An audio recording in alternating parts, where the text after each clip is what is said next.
जब मनुष्य के भीतर अंधकार गहराने लगता है, तब समय उसकी आस्था की परीक्षा लेता है। जब सांसों में निराशा भर जाए, तब ईश्वर मौन होकर भी सब सुनता है। आज बुधवार है, साधारण दिन नहीं, भाग्य के तराजू का दिन। कहा जाता है कि इस दिन सुनी गई सच्ची कथा सिर्फ कानों तक नहीं जाती, बल्कि आत्मा की नींव हिला देती है। यह कथा धन के आने की नहीं, धन के टिकने की है। यह मानवीय अहंकार की नहीं, और ईश्वर की उस अनकही चेतावनी की, जिसे अनसुना कर देना मनुष्य को भीतर से खोखला कर देता है। अब पूरे मन से बोलिए, राधे राधे। भक्तजनों, बहुत समय पहले हरिपुर नाम का एक छोटा सा गांव था। यह गांव न पूरी तरह संसार से जुड़ा था, न पूरी तरह उससे कटा था। एक और बंजर धरती थी और दूसरी ओर घना जंगल, मानो मनुष्य और प्रकृति के बीच खींची अदृश्य रेखा हो। गांव के बिल्कुल अंतिम छोर पर, जहां इंसानी आवाजें धीरे धीरे खत्म हो जाती थी, वहीं एक टूटी फूटी झोपड़ी खड़ी थी। वह झोपड़ी किसी घर से अधिक एक थकी हुई सांस जैसी लगती थी। यह झोपड़ी थी रामदास की। रामदास गरीब था, पर कमजोर नहीं। उसकी आंखों में थकान थी, पर हार नहीं। उसके हाथ खुरदरे थे, पर दिल पवित्र था। उसके पास जमीन थी, पर मिट्टी बंजर थी। बीज थे, पर बारिश रूठी हुई थी। मेहनत थी, पर किस्मत जैसे उससे खेल रही थी। उसका परिवार छोटा था, पर उसकी मुसीबतें पहाड़ जैसी बड़ी थी। उसकी पत्नी गौरी कभी गांव में सबसे सुंदर कही जाती थी, पर गरीबी ने उसके चेहरे की चमक छीन ली थी। उसकी आंखों में अब सपने नहीं, बल्कि भूख और चिंता बसती थी। रामदास हर सुबह सूरज निकलने से पहले उठता। वह खाली हाथ उठता, पर उम्मीद से भरा होता। कभी किसी जमींदार के खेत में काम मांगता, तो कभी गांव के सेठों के यहाँ बोझ उठाता, पर अधिकतर वह खाली हाथ लौटता।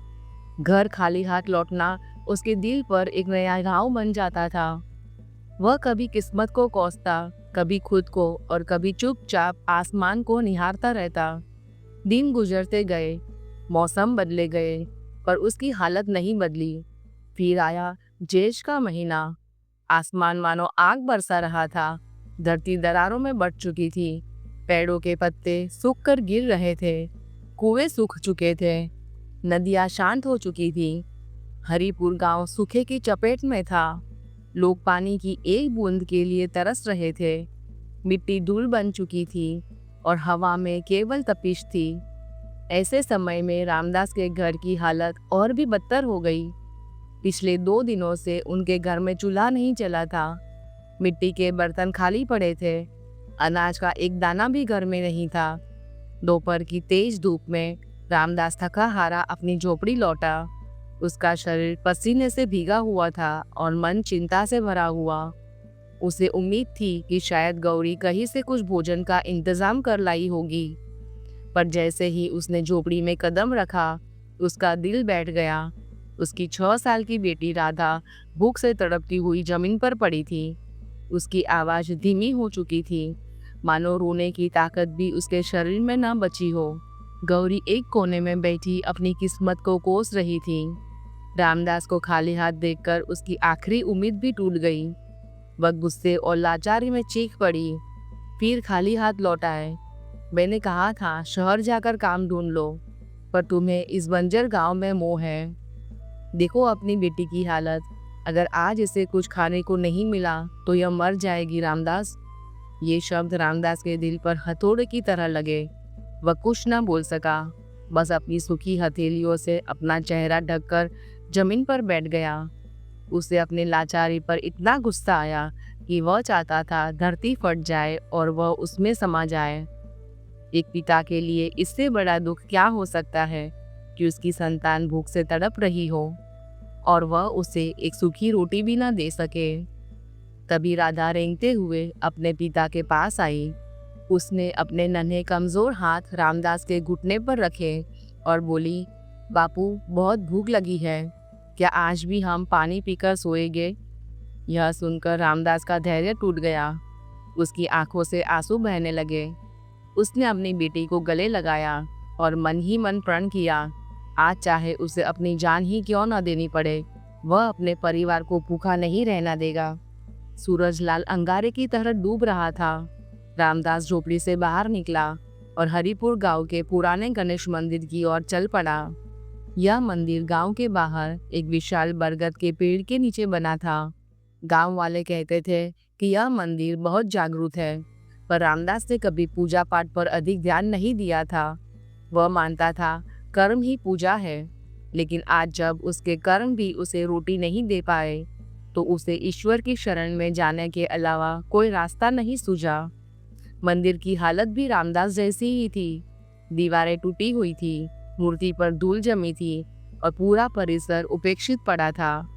रामदास ने पास के पुराने कुएं से बड़ी मुश्किल से पानी निकाला।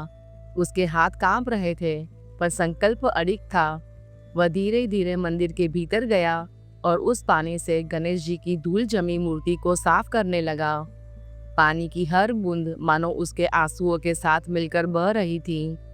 उसने अपने फटे दुपट्टे के कोने से मूर्ति को पोंछा, जैसे कोई पिता बीमार बच्चे का माथा सहला रहा हो। फिर वह वही मूर्ति के सामने हाथ जोड़कर बैठ गया। उसके पास चढ़ाने के लिए न फूल थे, न मोदक, न दक्षिणा। उसके पास थे तो केवल उसकी टूटी हुई सांसें, उसका थका हुआ शरीर और एक बिखरा हुआ दिल। उसने आंखें बंद की और रोते हुए कहा, हे विघ्नहर्ता, लोग कहते हैं कि तुम सबके दुख हर लेते हो। क्या तुम्हें मेरा दुख दिखाई नहीं देता? मैं अपने लिए कुछ नहीं मांगता। मुझे धन नहीं चाहिए, मुझे महल नहीं चाहिए, बस मेरी बेटी को भूख से बचा लो। उसकी आवाज़ टूट रही थी, पर उसकी आस्था नहीं। वह सिसकते हुए बोला, अगर कल तक मेरे घर में अनाज नहीं आया, तो मैं तेरे इसी मंदिर की चौखट पर अपना सिर पटक पटक कर प्राण त्याग दूंगा। रात और गहरी होती गई। जंगल से जानवरों की डरावनी आवाज़ें आने लगी। हवा में सर्दी घुल चुकी थी, पर रामदास वहां से नहीं हिला। भूख से उसका पेट जल रहा था, प्यास से गला सूख रहा था, फिर भी वह वहीं बैठा रहा। उसी रात जब पूरा हरिपुर सो रहा था, रामदास की झोपड़ी में गौरी जाग रही थी। वह अपनी बेटी के सिर पर गीला कपड़ा रख रही थी, क्योंकि भूख के कारण उसे तेज बुखार आ गया था। उसकी आंखों में अब आंसू भी नहीं बचे थे। वह बस शून्य में ताक रही थी, जैसे उसका मन शरीर से अलग हो गया हो। तभी उसे दरवाजे पर किसी की आहट सुनाई दी। उसे लगा शायद रामदास लौट आया है। वह कमजोर आवाज में बोली, कौन है? पर बाहर से कोई उत्तर नहीं आया, केवल हवा की सरसराहट थी। उसे लगा कि यह उसका भ्रम है, लेकिन तभी टूटे दरवाजे के पास एक सुनहरी चमक दिखाई दी। यह साधारण दिए की रोशनी नहीं थी, बल्कि स्वर्ण जैसी दिव्य आभा थी। उधर मंदिर में रामदास की अवस्था बिगड़ रही थी। भूख और थकान से वह बेहोशी की कगार पर था। तभी एक भारी गूंजती आवाज सुनाई दी, रामदास, आंखें खोल। वह आवाज मानवीय नहीं थी, बल्कि ब्रह्मांड जैसी गहरी थी। रामदास ने मुश्किल से पलकें उठाई। उसने जो देखा उस पर उसे विश्वास नहीं हुआ। बरगद के नीचे दिव्य प्रकाश फैल चुका था। उस रोशनी के बीच कोई खड़ा था। प्रकाश इतना तेज था कि बंद आंखों में भी उजाला दिखाई दे रहा था। धीरे धीरे वह तेज कम हुआ और एक सौम्य आकृति उभरने लगी। रामदास ने आंखें खोली तो उसके रोंगटे खड़े हो गए। उसके सामने साक्षात भगवान गणेश विराजमान थे। उनका मुख शांत था, पर करुणा से भरा हुआ। एक हाथ में मोदक, दूसरे हाथ में फरसा, तीसरे में अंकुश और चौथा हाथ आशीर्वाद मुद्रा में उठा हुआ था। मूषक राज उनके चरणों में बैठे थे। रामदास कांपते हुए घुटनों के बल गिर पड़ा।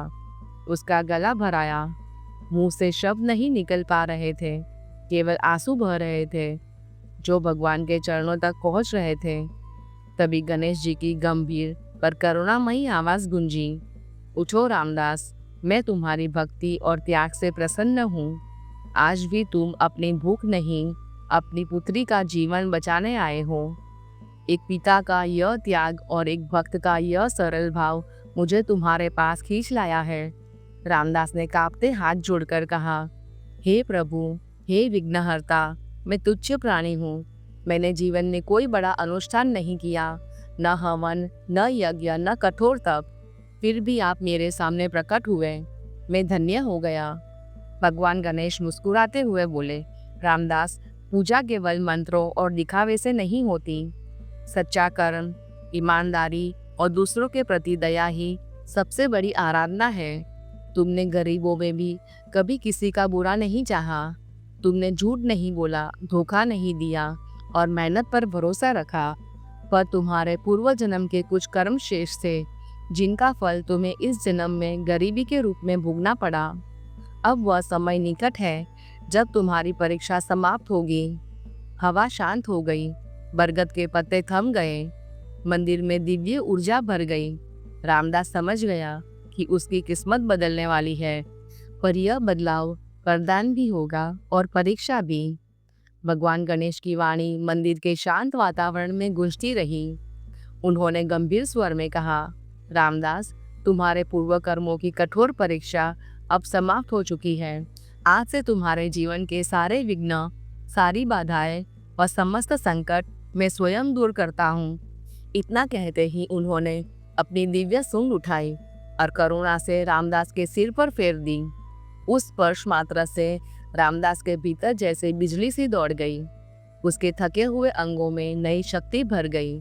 उसकी भूख और प्यास क्षण भर में मिट गए और उसके मन पर जमी निराशा की धूल पूरी तरह धुल गई। उसे ऐसा लगा मानो उसने वर्षों बाद भरपेट भोजन किया हो और लंबी नींद से जागा हो।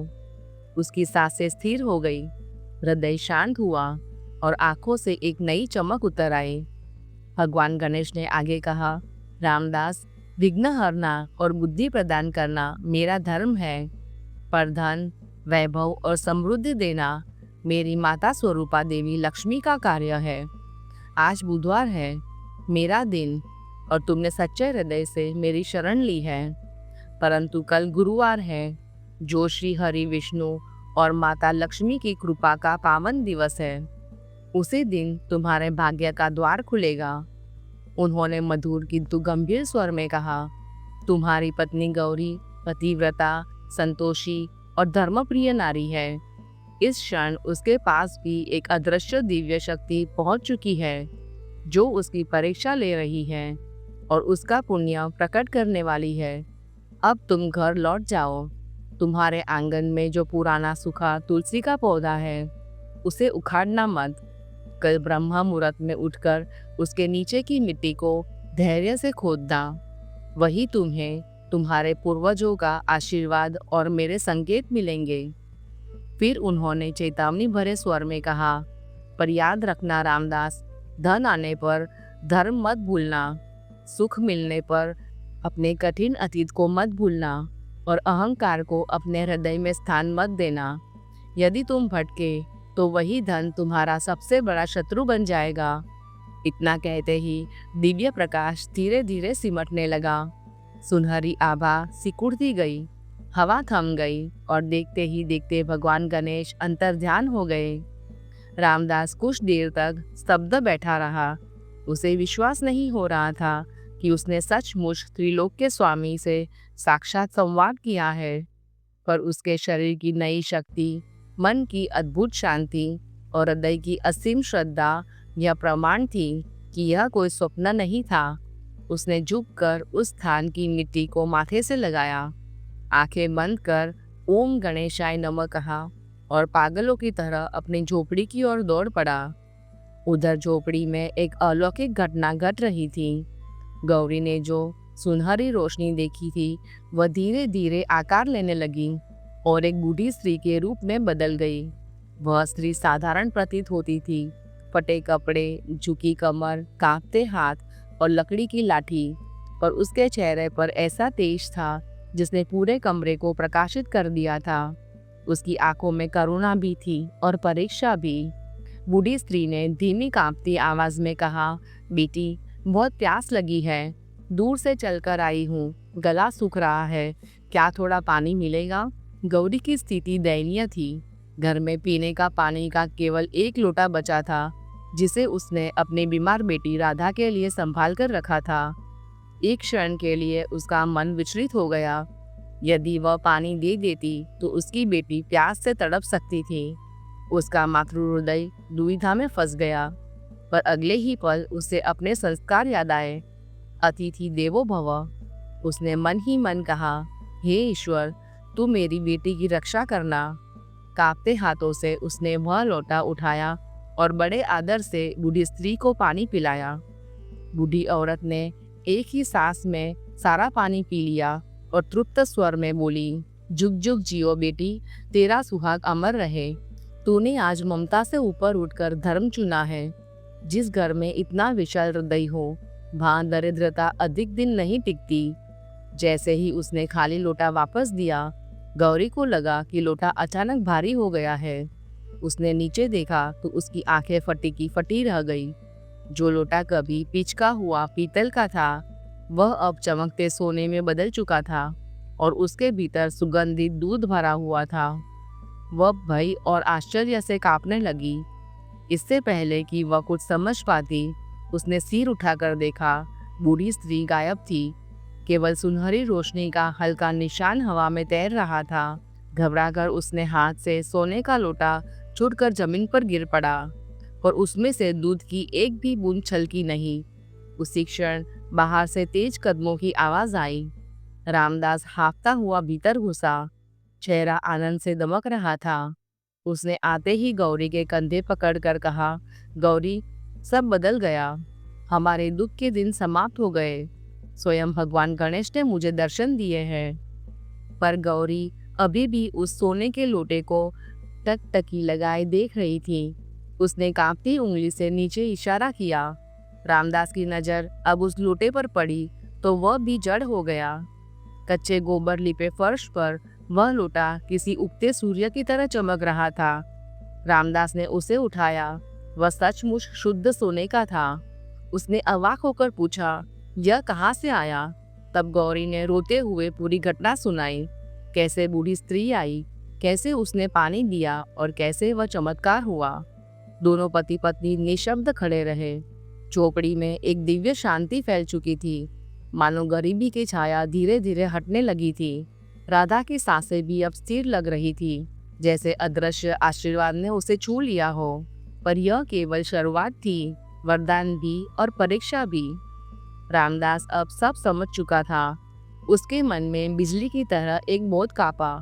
वह बूढ़ी औरत कोई साधारण यात्री नहीं, बल्कि स्वयं साक्षात माता लक्ष्मी थी, जो दया से नहीं बल्कि परीक्षा लेने आई थी।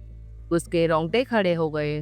उसने अपने माथे पर हाथ रखा और धीमे स्वर में कहा, गौरी, वह भिक्षुक स्त्री नहीं थी, वह धन की अधिष्ठात्री माता थी। गौरी यह सुनकर स्तब्ध रह गई। उसकी आंखों में भय, श्रद्धा और कृतज्ञता एक साथ उमड़ आए। तभी रामदास को मंदिर में कही गई गणेश जी की बात स्मरण हो गई।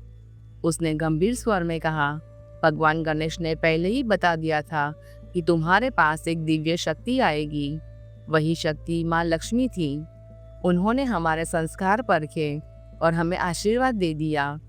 वह कुछ पल रुका, फिर बोला, पर असली चमत्कार अभी बाकी है, क्योंकि गणेश जी ने आंगन की तुलसी के नीचे खोदने को कहा है। रात अब भी गहरी थी, पर दोनों की आंखों से नींद पूरी तरह गायब हो चुकी थी। झोपड़ी में केवल दिए की टिमटिमाती लौ जल रही थी। बाहर जंगल की आवाजें धीरे धीरे शांत हो रही थी, मानो प्रकृति भी अब किसी अदृश्य घटना की प्रतीक्षा कर रही हो। राधा अभी भी सो रही थी, पर अब उसके चेहरे पर पीड़ा नहीं, बल्कि गहरी शांति थी। उस दिव्य दूध की सुगंध ने जैसे उसकी बीमारी की जड़ तक छू लिया हो। रामदास और गौरी ने बड़े प्रेम से वह सुगंधित दूध अपनी बेटी को पिलाया। जैसे ही दूध उसके कंठ से उतरा, राधा ने धीरे धीरे आंखें खोली और हल्की मुस्कान बिखेर दी। महीनों बाद उसके चेहरे पर वह रौनक लौटी थी, जो गरीबी ने छीन ली थी। यह दृश्य देखकर दोनों पति पत्नी की आंखें भर आईं। अब उनके लिए रात काटना असंभव हो गया। हर पल उन्हें एक युग जैसा लग रहा था। रामदास बार बार दरवाजे से बाहर झांकता, कब पूर्व दिशा में पहली किरण चमकेगी। उसके मन में अनगिनत प्रश्न घूम रहे थे। क्या तुलसी के नीचे सोना होगा, क्या हीरे जवाहरात मिलेंगे या कोई और दिव्य संकेत? अंततः मुर्गे की बाग सुनाई दी। आसमान के किनारे हल्की लाली फैलने लगी। ब्रह्म मुहूर्त का समय आ चुका था। रामदास ने कुदाल उठाई, फिर उसने ओम गणेशाय नमः कहा और गौरी के साथ आंगन में उस सूखे तुलसी के पौधे के पास पहुंचा। यह वही पौधा था जो महीनों पहले पानी की कमी से सूख गया था और अब विस्पद खड़ा था। रामदास ने गणेश जी और लक्ष्मी माता का स्मरण कर कुदाल जमीन में मारी। मिट्टी कठोर थी, पर उसके हाथों में अद्भुत बल आ चुका था। वह बिना रुके खोदता गया। गौरी पास खड़ी धड़कते दिल से देखती रही। लगभग 2 हाथ गहराई पर कुदाल किसी धातु से टकराई। टन की आवाज आई और दोनों ने एक दूसरे की ओर देखा। सांसें तेज हो गई। रामदास ने कुदाल छोड़कर हाथों से मिट्टी हटाई। कुछ ही क्षणों में एक तांबे का कलश दिखा, जिसका मुंह लाल कपड़े से बंधा था। अत्यंत सावधानी से उन्होंने उसे बाहर निकाला। वह भारी था, मानो सदियों का रहस्य समेटे हो। वे उसे झोपड़ी के भीतर ले आए और दिए की रोशनी में रखा। रामदास के हाथ कांप रहे थे। उसने धीरे धीरे लाल कपड़ा खोला। जैसे ही कपड़ा हटा, पूरा कमरा स्वर्ण आभा से भर गया। यह कोई जादुई रोशनी नहीं थी, बल्कि भीतर भरे हीरे, पन्ने और सोने के सिक्कों की चमक थी। कलश ऊपर तक धन से भरा था। गौरी ने मुंह ढक लिया। उन्होंने जीवन में कभी इतना धन नहीं देखा था, पर उसी क्षण उनकी खुशी के साथ साथ भय भी जन्म ले चुका था। कलश के ऊपर एक भोजपत्र रखा था। रामदास ने उसे उठाया। लाल स्याही में लिखा था, यह धन तुम्हारे और तुम्हारे परिवार के सुख के लिए है, पर जिस दिन इसका उपयोग किसी गरीब को सताने, अहंकार दिखाने या अन्याय करने में होगा, उसी दिन तुम्हारा पतन शुरू हो जाएगा। इसे धर्म, दान और सेवा में लगाना। पत्र पढ़कर रामदास की आंखें भर आई। उसने गौरी से कहा, गौरी, भगवान ने हमारी सुन ली। अब हम निर्धन नहीं रहे। हम राजाओं जैसे जीवन जी सकते हैं। पर उसके स्वर में गर्व नहीं, बल्कि जिम्मेदारी थी। दोनों जानते थे यह वरदान भी है और परीक्षा भी। जितनी खुशी उनके मन में थी, उतना ही डर भी, क्योंकि गरीबी छिपाना कठिन है, पर अमीरी उससे भी कठिन। उन्होंने निर्णय लिया कि अभी इसे गुप्त रखेंगे। रामदास ने कलश को घर के कोने में गहरा गड्ढा खोदकर दबा दिया और ऊपर से पुरानी छाट बिछा दी। सूरज पूरी तरह निकल आया था। गांव अपने रोजमर्रा के कामों में जुट गया। किसी को आभास नहीं था कि आखिरी छोर पर रहने वाला किसान अब सबसे धनी बन चुका है। रामदास ने गंभीर स्वर में कहा, गौरी, यह धन ईश्वर की पूजा है, पर हमारी परीक्षा भी है। हमें दान करना होगा, अभिमान नहीं। सेवा करनी होगी, शोषण नहीं। स्मरण रखना होगा, भूलना नहीं। उस दिन से उनकी झोपड़ी में शांति तो आई, पर उनके मन में एक नया बोझ भी उतर आया। धन का बोझ, जिम्मेदारी का बोझ और नैतिकता की अग्नि परीक्षा का बोझ। और यहीं से रामदास की सच्ची परीक्षा शुरू होने वाली थी, जहाँ मनुष्य धन पाकर बदलता है और ईश्वर उनकी नियत पर नजर रखता है। रामदास ने गहरी सांस लेकर कहा, गौरी, धन आ गया है, पर बुद्धि नहीं खोनी चाहिए। यह लक्ष्मी की परीक्षा है, विजय नहीं। अभी किसी को कुछ मत बताना। मैं बाजार जाकर अनाज, दवाई और राधा के लिए कपड़े लाता हूँ, क्योंकि पेट की आग सबसे पहले बुझानी होगी। वह अपनी वही फटी धोती पहनकर और कंधे पर पुराना गमछा डालकर घर से निकला। बाहर की धूप वही थी, रास्ते वही थे, लोग वही थे, पर आज रामदास भीतर से बदल चुका था। उसकी जेब में फूटी कौड़ी नहीं, बल्कि कमर में कसकर बंधा हुआ प्राचीन सोने का सिक्का था, जिसकी चमक किसी ताबीज की तरह उसके साहस को थामे हुए थी। वह सीधे गांव के सबसे बड़े व्यापारी लाला धनीराम की दुकान पर पहुंचा। यह वही दुकान थी जहां कल उसे धक्के देकर भगा दिया गया था।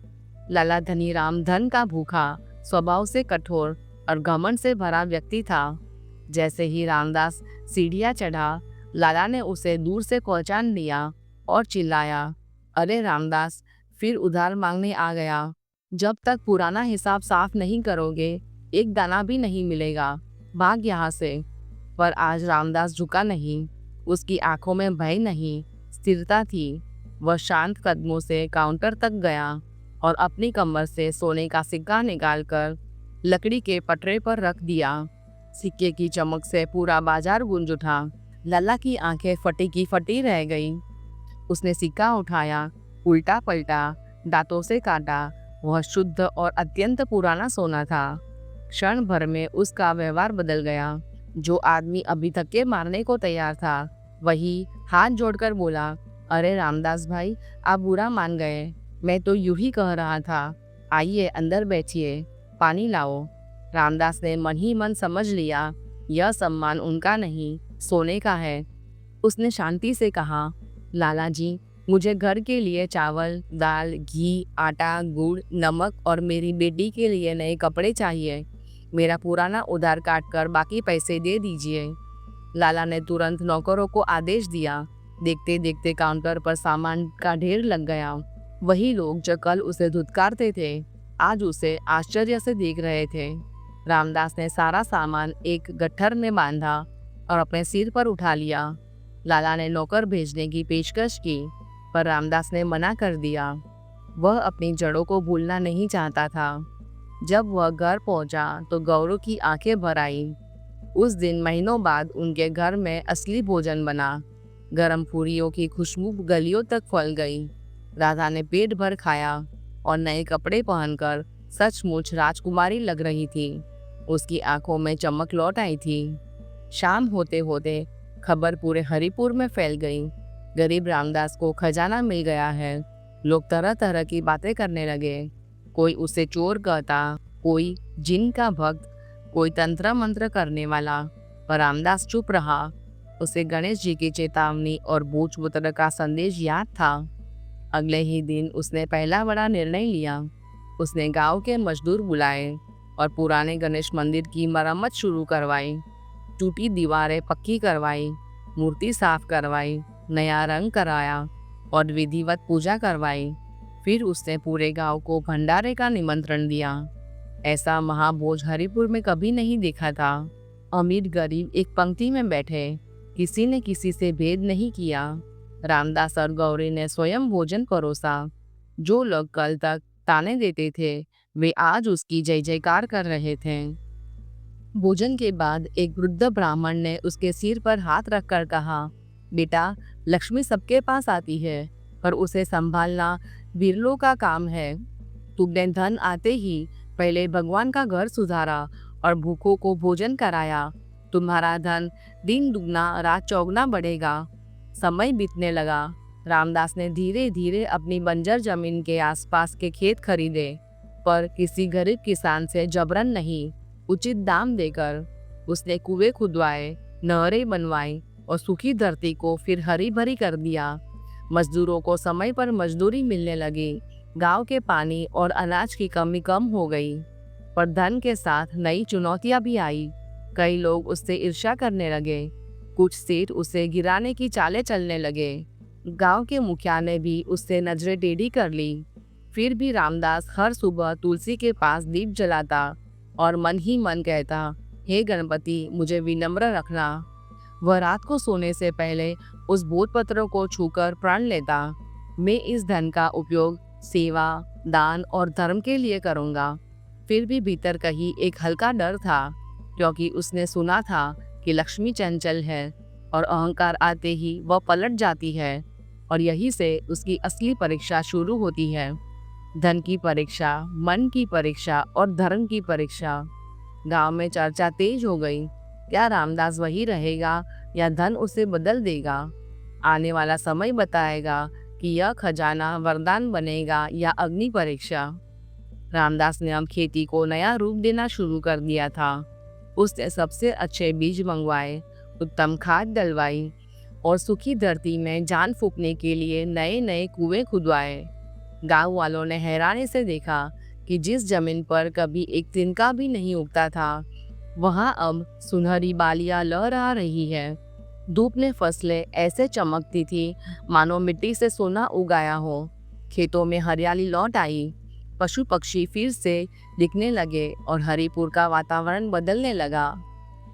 अब रामदास टूटी झोपड़ी में नहीं रहता था। उसने गांव के बीचों बीच एक भव्य पक्का मकान बनवा लिया था। ऊंची दीवारें, चौड़ा आंगन, विशाल बरामदा और भीतर कई कमरे। उसके पास गाय भैंसे थी, बैल थे, नौकर चाकर थे और काम करने वाले मजदूरों की कतार लगी रहती थी।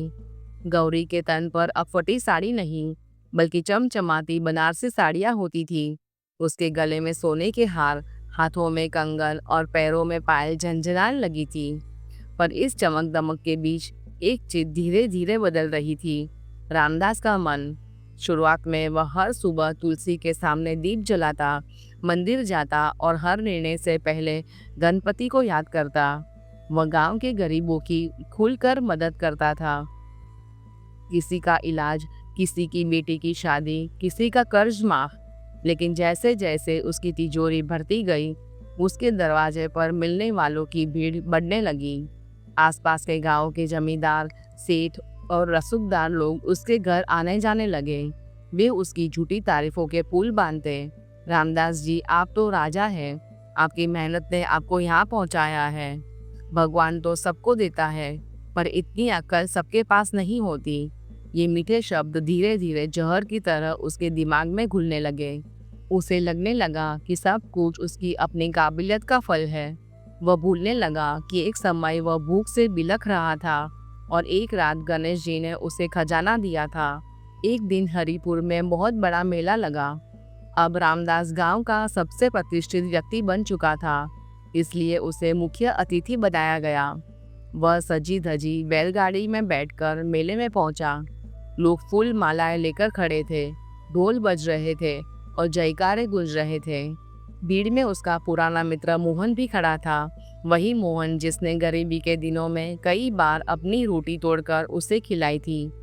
मोहन आज भी गरीब था, फटे कपड़े पहने हुए, पर उसकी आंखों में अपने दोस्त की सफलता देखकर खुशी के आंसू थे। वह भीड़ चीरकर आगे बढ़ा और आवाज लगाई, रामदास, भाई रामदास। एक पल के लिए रामदास ने उसे पहचाना और उसका दिल पिघला, पर तभी उससे देखा कि आसपास बड़े जमींदार और रईस खड़े हुए देख रहे हैं। अहंकार का काला साया उसके मन पर पड़ गया। उसने सोचा, अगर मैंने इस फटेहाल आदमी को गले लगाया तो मेरी इज्जत क्या रह जाएगी। उसने अपने अंगरक्षक से कहा, हटाओ इसे रास्ते से, पता नहीं कौन है, मुंह उठाकर चला आता है। अंगरक्षक ने मोहन को धक्का दिया। मोहन धूल में गिर पड़ा। चोट उसके शरीर पर नहीं, दिल पर लगी। जाते हुए उसने रामदास की गाड़ी को देखा और रोते हुए कहा, रामदास, धन ने तेरी गरीबी तो मिटा दी, पर तेरी इंसानियत भी मिटा दी। वह भोजपत्र की चेतावनी भूल चुका था। घर लौटकर भी उससे कोई पछतावा नहीं हुआ। उस रात उसके पहली बार मंदिर में दीप नहीं जलाया। उसने सोचा, अब तो मैं इतना बड़ा आदमी हूँ, रोज क्या मांगना। उधर राधा बड़ी हो रही थी, संस्कारवान, समझदार और दयालु। उसे अपने पिता का बदला व्यवहार खटकने लगा था। उसने माँ से कहा, माँ, बापू पहले जैसे नहीं रहे, वे अब गरीबों से सीधे मुंह बात नहीं करते। गौरी ने बात टाल दी, पर भीतर वह डर रही थी। उसे वह बूढ़ी औरत माँ लक्ष्मी याद आ चुकी थी। माँ लक्ष्मी याद आ रही थी। उसे भय था कि यदि लक्ष्मी चंचल होकर चली न जाए। कुछ साल बीते। अब रामदास सिर्फ अमीर किसान नहीं, बल्कि इलाके का सबसे शक्तिशाली व्यक्ति बन चुका था। उसने आसपास के कई गांवों की जमीन खरीद ली थी। राजा के दरबार तक उसकी पहुंच हो गई थी। एक दिन राजा के यहाँ से दूत आया। पड़ोसी शत्रु राज्य से खतरा था और राजकोष खाली पड़ रहा था। रामदास ने तुरंत संदेश भिजवाया कि वह शाही खजाने में अपार धन देगा, जिससे सेना का पूरा खर्च चल सके। लेकिन साथ ही उसने शर्त रखी कि बदले में राजा उसे पूरे क्षेत्र की जमींदारी दे और कर वसूली का अधिकार सौंप दे। यह पहला मौका था जब उसने सेवा के बजाय सौदेबाजी की। यही उसके भीतर का अहंकार खुलकर सामने आ गया। गांव के कुछ बुजुर्गों ने चेताया, रामदास, बहुत ऊपर मत उड़ो। लक्ष्मी वही टिकती है जहाँ विनम्रता होती है। पर अब वह सुनने का तैयार नहीं था। उसी रात उसने सपना देखा। बरगद के नीचे वही दिव्य रोशनी फिर प्रकट हुई, पर इस बार उसमें शीतलता नहीं, कठोरता थी। दूर से एक गंभीर स्वर गूंजा, रामदास, तू रास्ता भूल रहा है। सुबह उठकर भी उसने उस सपने को हंसी में डाल दिया, और यहीं से उसकी असली अग्नि परीक्षा शुरू होने वाली थी। धन की नहीं, अहंकार की। राजा को धन की सख्त आवश्यकता थी। युद्ध का संकट सिर पर मंडरा रहा था। राजकोष खाली पड़ चुका था और दरबार में खामोशी पसरी हुई थी। ऐसे में रामदास की पेशकश मान ली गई। ढोल नगाड़ों के साथ घोषणा हुई कि हरिपुर क्षेत्र का नया सामंत राजा रामदास होगा। वही गरीब किसान जो कभी भूख से बिलखता था, अब रास्ती पगड़ी पहनकर हाथी पर बैठा था। सैनिक पहरा देने लगे और दरबारियों की कतार लगने लगी। रामदास ने एक मुखिया महल बनवाना शुरू किया। ऊंची दीवारें, संगमरमर के फर्श, झूमर, फव्वारे और सुनहरे दरवाजे। लेकिन जैसे जैसे महल की दीवारें ऊंची होती गईं, वैसे वैसे उसके भीतर अहंकार भी बढ़ता गया। वह अब मंदिर के सामने से गुजरता तो सिर झुकाना तो दूर, मूर्ति की ओर देखता भी नहीं था। उसने गांव वालों पर भारी कर लगा दिया। वही लोग जिन्होंने कभी उसे सहारा दिया था, अब वे उससे प्रेम नहीं, डरते थे। रात होते ही हरिपुर में सन्नाटा छा जाता, मानो कोई अनिष्ट आने वाला हो। फिर वह काली रात आई। रामदास ने सपना देखा, वही पुराना गणेश मंदिर, लेकिन अब खंडर बन चुका था। दीवारें टूटी थी, मूर्ति टूटी पड़ी थी और भीतर से रोने की आवाज आ रही थी। वह घबराकर पसीने में लथपथ उठ बैठा।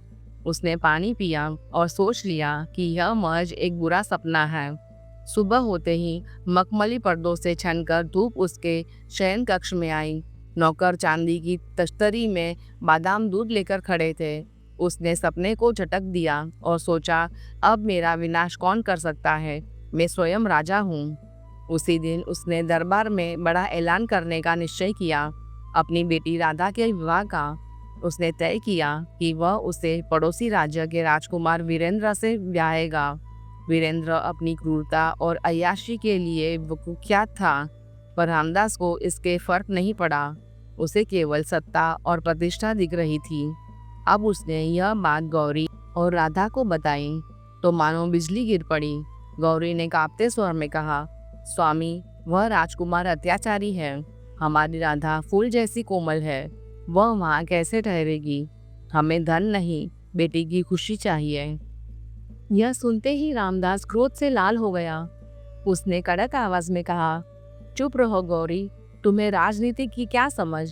यह रिश्ता हमारे वंश को अमर करेगा। तभी राधा ने पहली बार सीधी नजरों से पिता को देखा। आंखों में आंसू थे, पर आवाज में दृढ़ता। पिताजी, मुझे सोने का पिंजरा नहीं चाहिए। बचपन में हम गरीब थे, पर खुश थे। आज सब है, पर प्रेम नहीं। आप बदल गए हैं। यह बात उसके अहंकार को चीर गई, पर उसने पश्चाताप नहीं किया।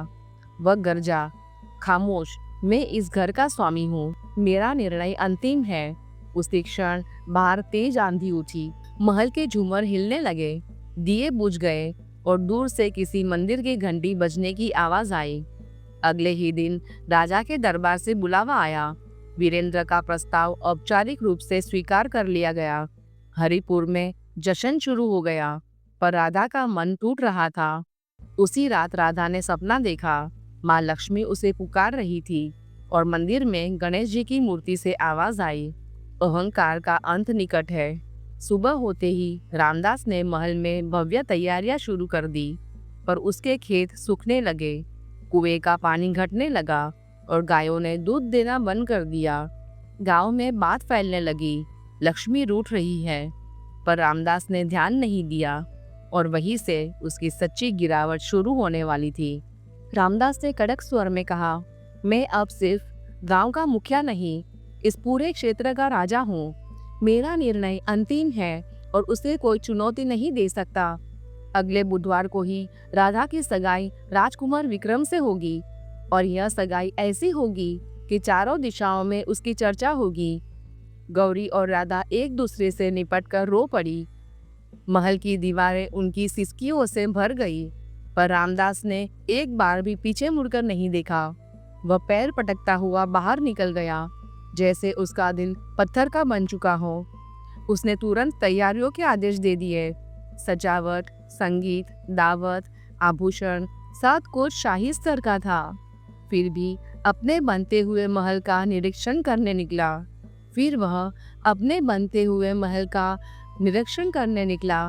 महल गांव की सबसे ऊंची जगह पर बन रहा था। ऐसा लग रहा था मानो वह आसमान से बात करना चाहता हो।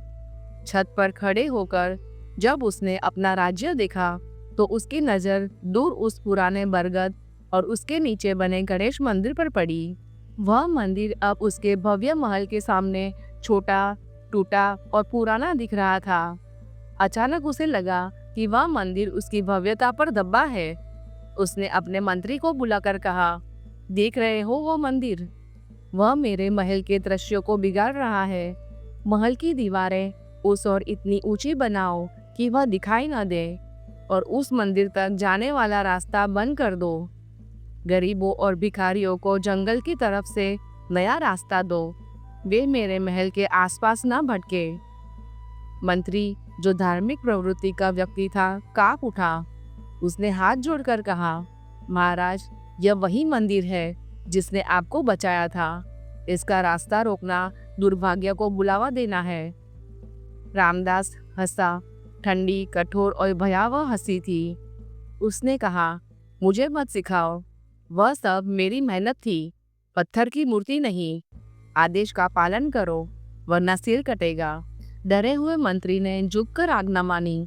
उसी दिन से मंदिर के सामने ऊंची दीवार खड़ी होने लगी, जैसे रामदास स्वयं भगवान और अपने बीच दीवार खींच रहा हो।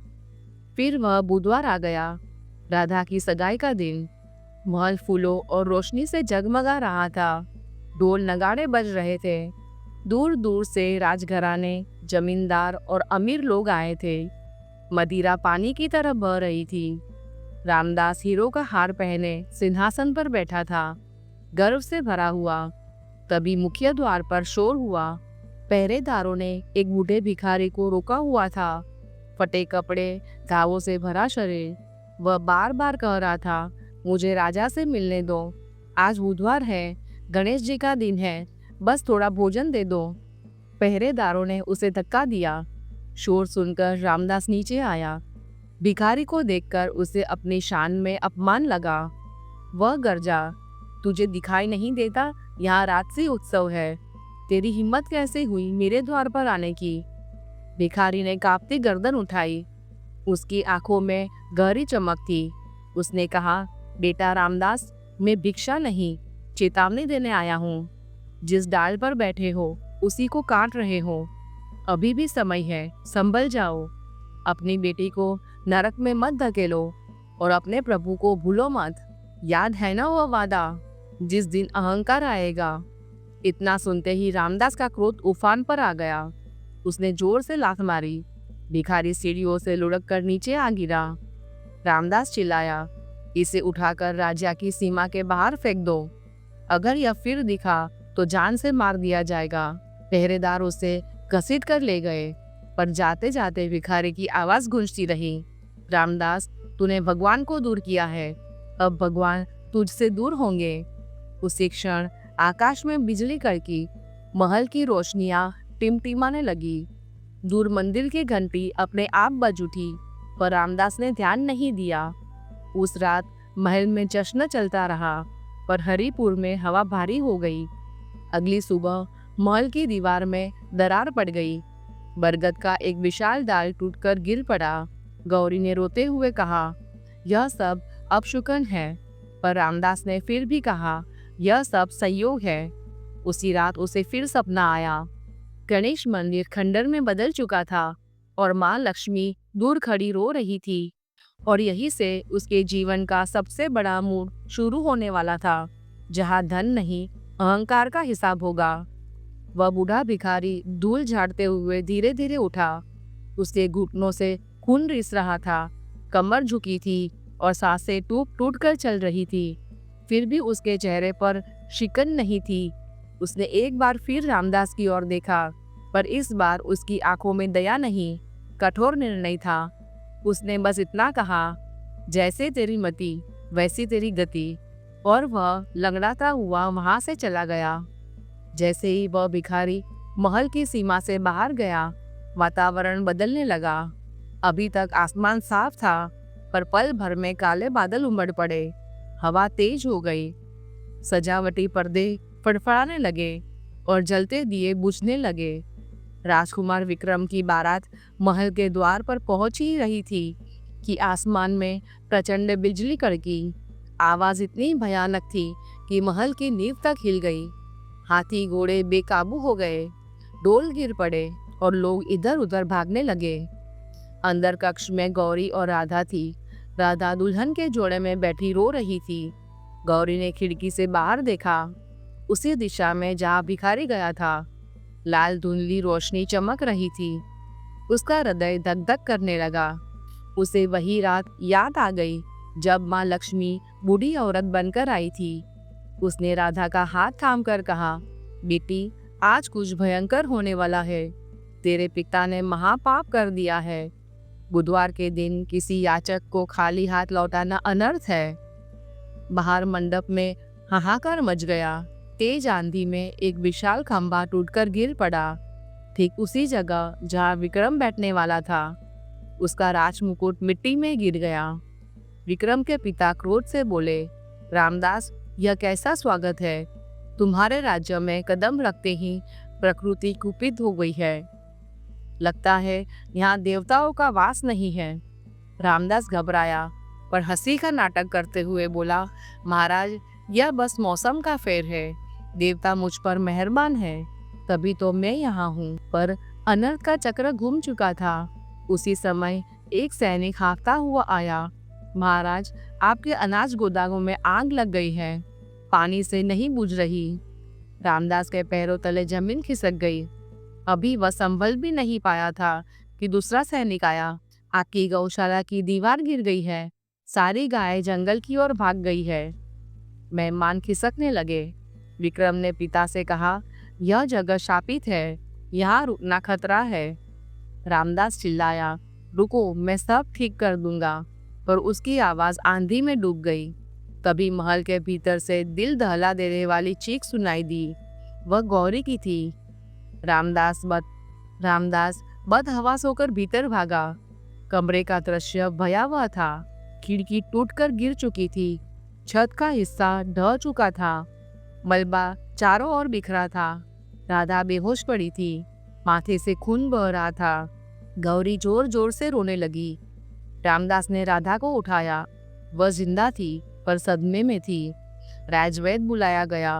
वह देर तक उपचार करता रहा। महल में सन्नाटा छा गया। बाहर आंधी गर्जना कर रही थी। उसी रात रामदास को फिर सपना आया। गणेश मंदिर ढह चुका था और माँ लक्ष्मी पीठ फेर कर जा रही थी। दूर से वही बूढ़ा भिखारी खड़ा बोला, तूने धर्म छोड़ा, अब लक्ष्मी ने तुझे छोड़ा। सुबह होते होते गांव में बातें चलने लगी। राजा रामदास पर देवताओं का कोप है।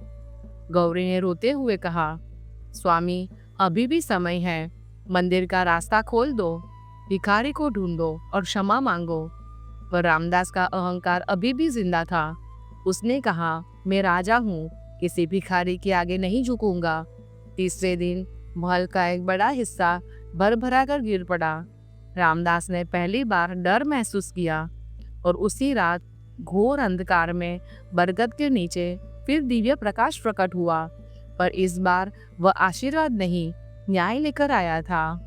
बाहर मंडप में खड़े राजकुमार वीरेंद्र और उनके पिता ने यह सारा दृश्य अपनी आंखों से देखा।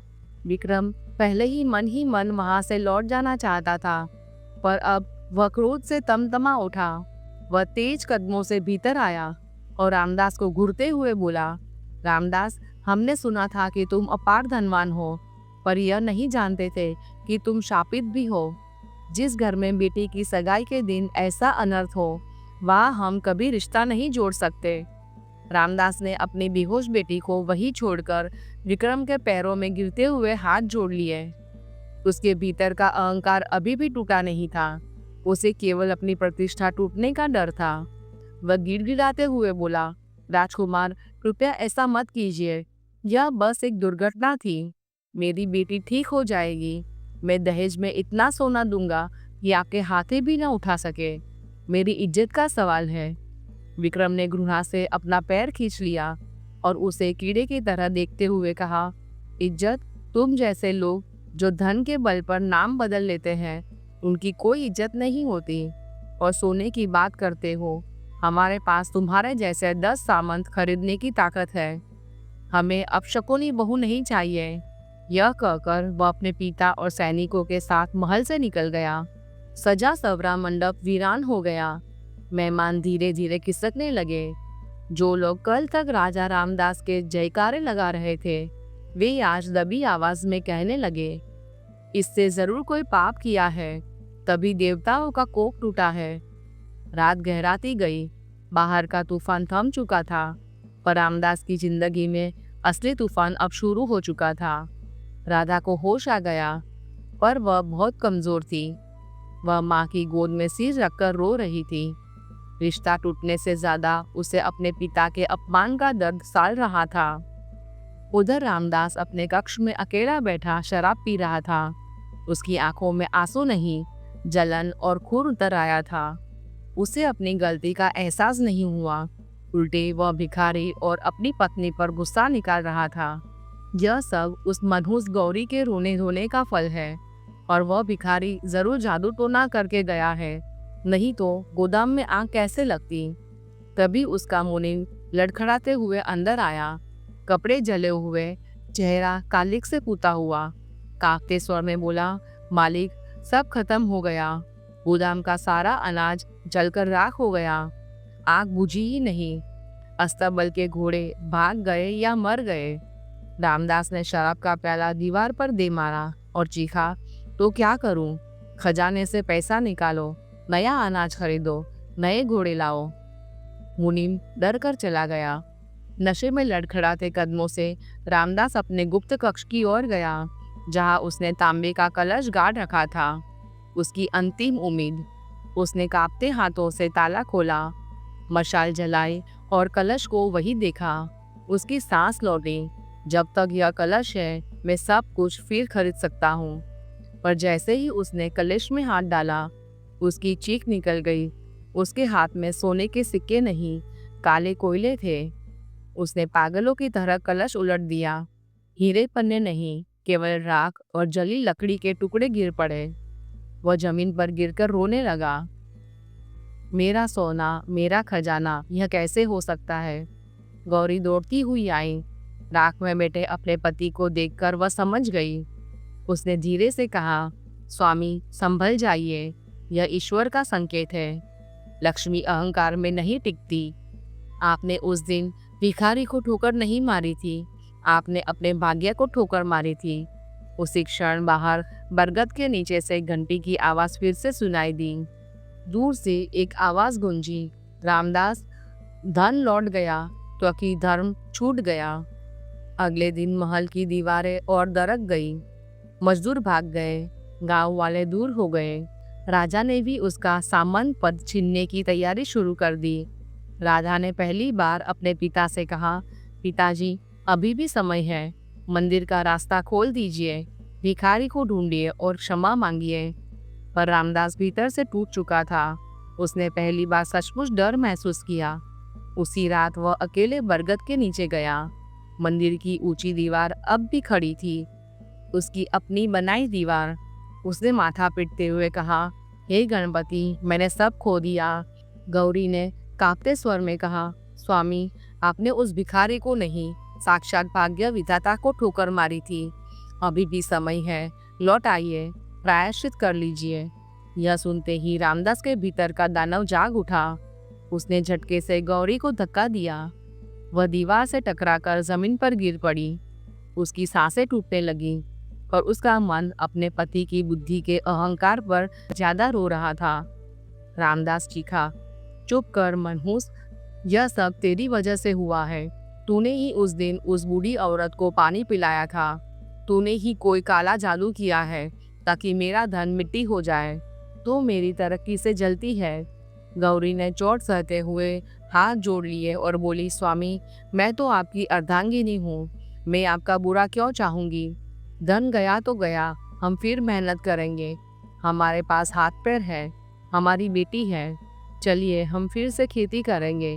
भगवान गणेश हमें क्षमा कर देंगे। यह सुनते ही रामदास हिकारत में हंसा। खेती, मैं राजा रामदास हूँ, मैं हल पकड़ूंगा? कभी नहीं। मेरे पास अभी भी महल है, जमीनें हैं, मैं सब बेच दूंगा, पर खेती नहीं करूंगा। मैं फिर व्यापार करूंगा और देखना, उस वीरेंद्र के पूरे राज्य को खरीद लूंगा। उसका पतन शुरू हो चुका था, पर उसका अहंकार और भी ऊंचा था। उसे लग रहा था कि वे अपनी चतुराई से सब संभाल लेगा। वह नहीं समझ पाया कि जब विनाश पास होता है तो सही सलाह भी शत्रु की चाल लगने लगती है। अगले कुछ दिनों में हरिपुर में अजीब घटनाएं घटी, पर रामदास ने इसे ईश्वर का संकेत नहीं, बल्कि अपना नुकसान पूरा करने का मौका माना। उसने प्रजा पर अत्याचार बढ़ा दिया, किसानों से दोगुना लगान मांगने लगा।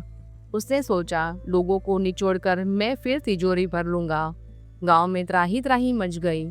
वही रामदास जो कभी मसीहा था, आज यमराज बन चुका था। एक दिन गांव के बुजुर्गों की टोली फरियाद लेकर महल आई। उनके बीच वही पुराना मित्र मोहन भी था। मोहन ने आगे बढ़कर कहा, मालिक, गांव में सूखा है, फसलें बर्बाद हो गई है, हम दोगुना लगान कहाँ से देंगे? हमारे बच्चों के पास खाने को कुछ नहीं है, रहम कीजिए। रामदास सिंहासन पर बैठा हुआ यह सब देख रहा था। उसने मोहन को देखा और मेले की अपनी बेइज्जती याद आ गई।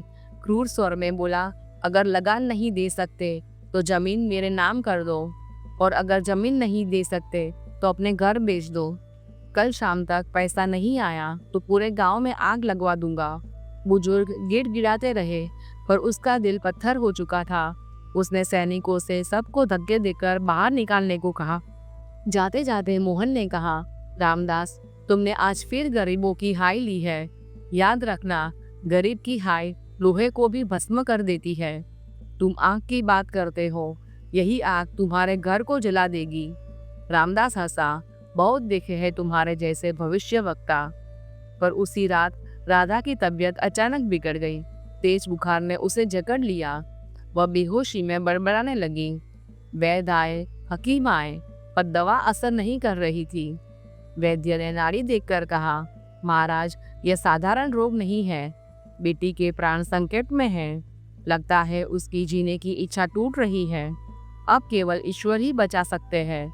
यह सुनकर रामदास के पैरों तले जमीन खिसक गई। पैसा, सोना, महल सब व्यर्थ लगने लगा। उसकी एकलौती बेटी मौत से जूझ रही थी। गौरी मंदिर जाकर सिर पटकने लगी, पर रामदास नहीं गया। उसे अभी भी भरोसा था कि वह पैसे से सब ठीक कर लेगा।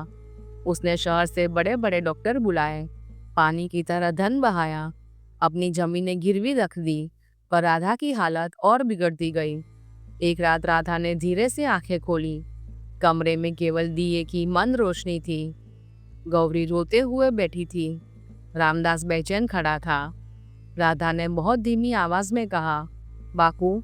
रामदास दौड़कर उसके पास गया। हाँ बेटी, मैं यही हूँ, तू ठीक हो जाएगी, मैंने शहर से दवा मंगवाई है। राधा ने हल्का सा सिर हिलाया। उसने कांपता हुआ ठंडा हाथ उठाकर रामदास का हाथ पकड़ा। उसका स्पर्श बर्फ जैसा था। वह बोली, बापू, आपने मुझे महल दिया पर प्रेम छीन लिया। आपने धन पाया पर भगवान खो दिए। अगर मैं चली भी जाऊं तो आप लौट आइए, बरगद के नीचे जाइए, दीवार तोड़ दीजिए। इतना कहते कहते उसकी आवाज टूट गई। रामदास का हाथ कांपने लगा। उसकी आंखों में पहली बार सच्चे आंसू आए, अहंकार के नहीं, पश्चाताप के। राधा ने रुक रुक कर टूटती सांसों के बीच कहा, मुझे दवाई नहीं चाहिए, मुझे मेरा पुराना बापू चाहिए। वह बापू जो मुझे कंधे पर बिठाकर गलियों में घुमाता था, जो मेरी भूख पर रो पड़ता था, जो भगवान के सामने झुकता था। मुझे यह राजा रामदास नहीं चाहिए, मुझे मेरा गरीब किसान रामदास चाहिए। क्या आप फिर वही बन सकते हैं? ये शब्द तीर की तरह रामदास के सीने में धस गए। उसकी आंखों में आंसू भर आए, पर गला सूख चुका था। वह कुछ बोल ही नहीं पाया। राधा ने एक गहरी सांस ली और धीमे स्वर में फिर से कहा, बाकू, अहंकार छोड़ दो, माँ को कभी मत सताना। वाक्य पूरा होने से पहले ही उसकी गर्दन एक और लुढ़क गई। उसकी सांस थम गई। जिस हाथ को रामदास थामे बैठा था वह ठंडा और बेजान हो गया। महल में कोहराम मच गया। गौरी की चीख ने आसमान चीर दिया। रामदास पत्थर की मूर्ति की तरह बैठा रहा। जिस बेटी के लिए उसने सब कुछ किया, उसी को वह खो चुका था। उस आलीशान कमरे में जहाँ कभी मंगल गीत गूंजते थे, अब मौत का सन्नाटा था। उसकी आंखों से आंसू सूख चुके थे, पर भीतर सब टूट चुका था। गौरी अपनी बेटी का ठंडा माथा चूमकर बोली, बेटी तू अकेली नहीं जाएगी, मैं आ रही हूँ। और उसी क्षण उसका हृदय फट गया। वह वही गिर पड़ी। एक ही रात में रामदास ने अपना धन, अपना परिवार और अपनी आत्मा सब खो दिया। अगले दिन स्मशान में 2 चिताएं साथ जली। पूरा हरिपुर मौजूद था, पर लोगों की आंखों में दया कम और भय अधिक था। रामदास ने कांपते हाथों से मुखाग्नि दी। आग की लपटों के साथ उसका अहंकार भी जलकर राख हो गया। अंतिम संस्कार होते ही साहूकार और राजा के सैनिक आ पहुंचे। अधिकारी ने कहा, रामदास, तुमने राजा को धोखा दिया। तुम्हारे खजाने में सोना नहीं, कोयला निकला। राजा के आदेश से तुम्हारा महल, जमीन और सारी संपत्ति जब्त की जाती है। अभी इसी क्षण गांव छोड़ दो, वरना काल कोठरी जाओगे। रामदास ने विरोध नहीं किया। वही फटी धोती उसके शरीर पर थी। न गहने, न रेशम, न घर, न सहारा। भूखा प्यासा वह एक घर के सामने हाथ फैलाकर बोला, माई थोड़ा पानी दे दो। यह वही घर था जहाँ उसने कभी लगान के लिए अत्याचार किया था। औरत बाहर आई, उसे पहचाना, पानी जमुन पर गिरा दिया और बोली, जब मेरे बच्चे रो रहे थे तब तुमने सुना नहीं। आज तुम्हें पानी देना पाप होगा। हर दरवाजा बंद हो गया, हर आंख मुड़ गई, हर रास्ता वीरान था। चलते चलते उसके कदम उसी पुराने रास्ते पर मुड़ गए, वही रास्ता जिसे उसने बंद करवाया था।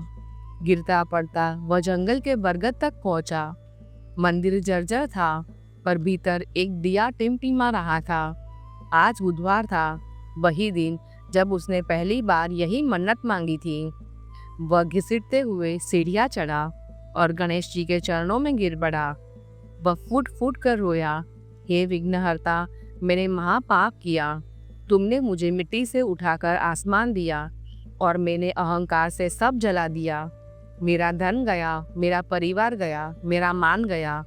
मुझे मृत्यु दे दो या क्षमा दे दो। हवा शांत हो गई, दिया स्थिर हो गया था। उसी क्षण बरगद के नीचे हल्की सुनहरी आभा प्रकट हुई। वह वही बूढ़ा भिखारी खड़ा था, पर इस बार उसकी आंखों में करुणा थी, निर्णय नहीं।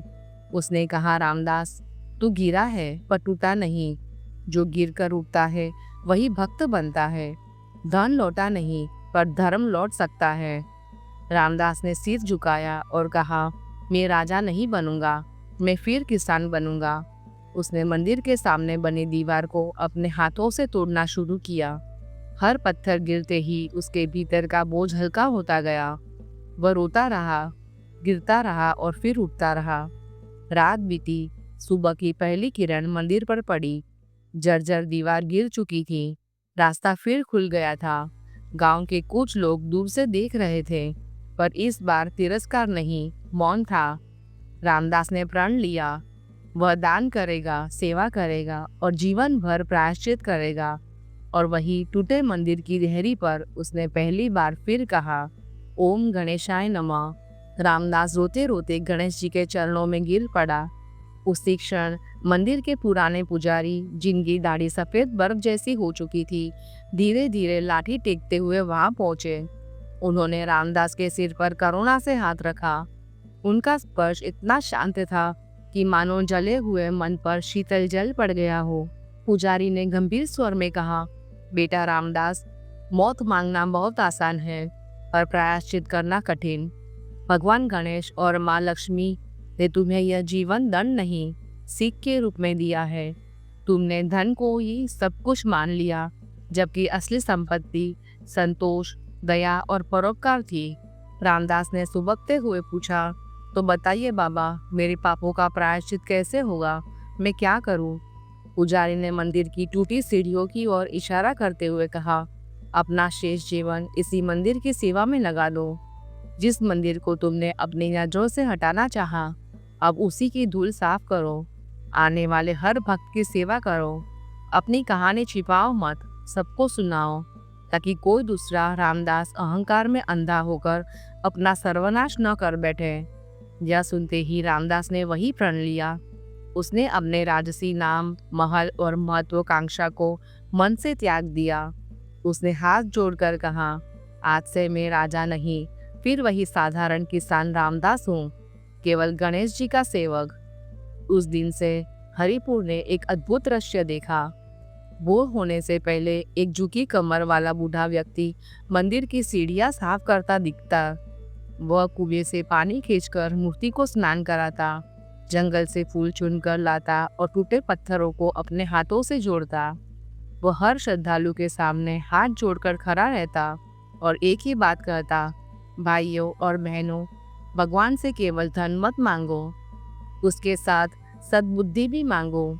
बिना बुद्धि का धन मनुष्य को नष्ट कर देता है। अहंकार मत करो, क्योंकि जो देता है वही पल भर में छीन भी सकता है। धीरे धीरे गांव वालों का हृदय पिघलने लगा। वही लोग जिन्होंने कभी उसे धक्के देकर निकाला था, अब उसके लिए रोटी पानी लाने लगे। किसी ने उसे क्षमा किया, किसी ने मौन रखा, पर सबने उसकी निष्ठा देखी। मंदिर का टूटा रास्ता फिर खुल गया था। ऊंची दीवार ढह गई थी। लोग कहते थे कि रात में कभी कभी मंदिर में हल्की सुनहरी आभा दिखती है, मानो माँ लक्ष्मी दूर से मुस्कुरा रही हो और गणेश जी शांत भाव से आशीर्वाद दे रहे हो। रामदास को दोबारा कभी धन नहीं मिला, पर कहते हैं कि उसके चेहरे पर एक ऐसी शांति बस गई जो उसने राजा रहते हुए भी नहीं जानी थी। उसकी आंखों में अब लालच नहीं, करुणा थी। उसके हाथों में अब सत्ता नहीं, सेवा थी। जब उसका अंतिम समय आया, वह गणेश जी के चरणों में बैठा था। उसने अंतिम सांस लेते हुए बस इतना कहा, हे गणपति, मुझे अपनी शरण में ले लो। ओम गणेशाय नमः। उसके चेहरे पर हल्की मुस्कान थी, मानो उसने क्षमा पा ली हो। इस कहानी से स्पष्ट है कि धन आता जाता रहता है, पर चरित्र स्थायी रहता है। भगवान गणेश बुद्धि के दाता है और माँ लक्ष्मी धन की। यदि हम बुद्धि को त्याग कर केवल धन के पीछे भागेंगे, तो वही धन हमारे पतन का कारण बनेगा। बुधवार को गणेश जी की पूजा, गरीबों को दान और विनम्र व्यवहार घर में शुभता लाता है, पर अहंकार उसी शुभता को दुर्भाग्य में बदल देता है। इसलिए कहिए, हे विघ्नहर्ता गणेश भगवान की जय, माता लक्ष्मी की जय। और अंत में मन ही मन यह प्रार्थना करे, हे गणपति, हमें धन दो तो साथ में विवेक भी देना, ताकि हमारी समृद्धि कभी अभिशाप न बने। ओम गण गणपते नमः। जय लक्ष्मी माता, जय गणपति भगवान। जय गणेश जय गणेश जय गणेश देवा, माता जागी पार्वती पिता महादेवा। जय गणेश जय गणेश जय गणेश देवा, माता जागी पार्वती पिता महादेवा। एक दंत दयावंत चार भुजाधारी, एक दंत दयावंत चार भुजाधारी। माथे सिंदूर सोहे मूस की सवारी, माथे सिंदूर सोहे मूस की सवारी। जय गणेश जय गणेश जय गणेश देवा, माता जागी पार्वती पिता महादेवा। पान चढ़े फूल चढ़े और चढ़े मेवा, पान चढ़े फूल चढ़े और चढ़े मेवा। लड्डूवन का भोग लगे संत करे सेवा, लड्डूवन का भोग लगे संत करे सेवा। जय गणेश जय गणेश जय गणेश देवा, माता जागी पार्वती पिता महादेवा। अंधन को आँख दे, कोढ़िन को काया। अंधन को आँख दे, कोढ़िन को काया। बांझन को पुत्र दे, निर्धन को माया। बांझन को पुत्र दे, निर्धन को माया। जय गणेश जय गणेश, जय गणेश देवा। माता जागी पार्वती, पिता महादेवा। सूर्य शाम शरण आए, सफल कीजे सेवा। सूर्य शाम शरण आए, सफल कीजे सेवा। माता जागी पार्वती, पिता महादेवा। माता जागी पार्वती, पिता महादेवा। जय गणेश जय गणेश, जय गणेश देवा। माता जागी पार्वती, पिता महादेवा। ओम गण गणपते नमः।